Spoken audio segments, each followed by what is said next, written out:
है वाह जो सजण साईं रूहानी रंग रचायो वाह जो सजण साईं रूहानी रंग रचायो गाफिल गुनहगारन के नवाज़ीने को बनायो दर्दन दुखन सोरन का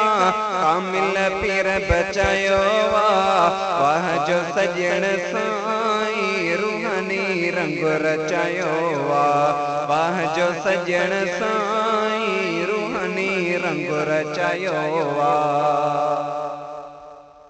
खासो भलायो मालिक जूजे कुर्ब कयो ही कादिर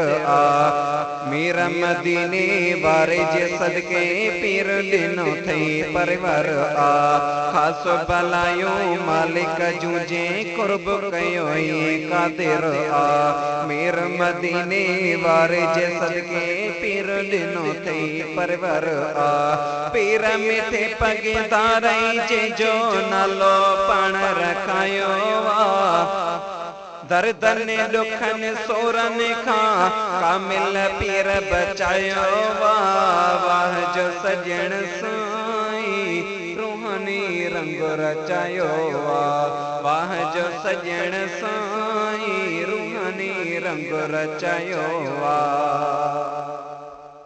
दीन मोहम्मद आई खिलास जी दौलत जे वटे जम आहे मोंटन नोटन रोट खपे तो जारी सखावत आम आहे दीन मोहम्मद आई खिलास जी दौलत जे वटे जम आहे मोंटन नोटन रोट खपे तो जारी सखावत आम आहे खोड़ खजाना के भी वाली जेके बनायो दर्दन दुखन सोरन खां कामिल पीर बचायो वाह जो सजण साईं रूहानी रंग रचायो वाह जो सजण साईं रूहानी रंग रचायो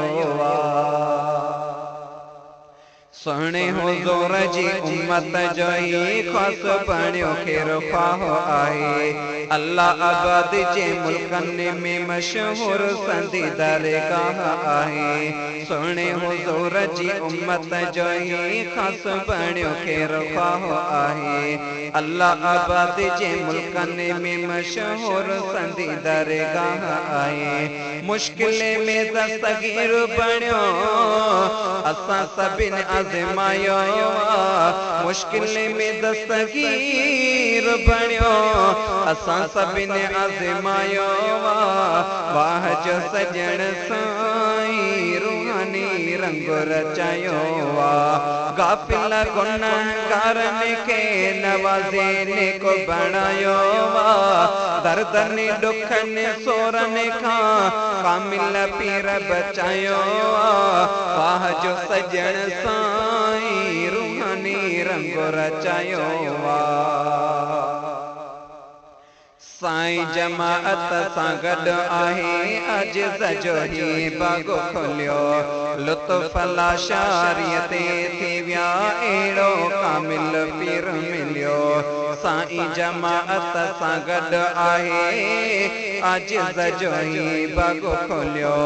लुत्फ़ लाशारियत थी विया अहिड़ो कामिल पीर मिलियो मूंखे त मुंहिंजे अबे अमड़े हिन नंगर तेने पायो दर्दन दुखन सूरन खां कामिल पीर बचायो वाह जो सजण साईं रूहानी रंग रचायो।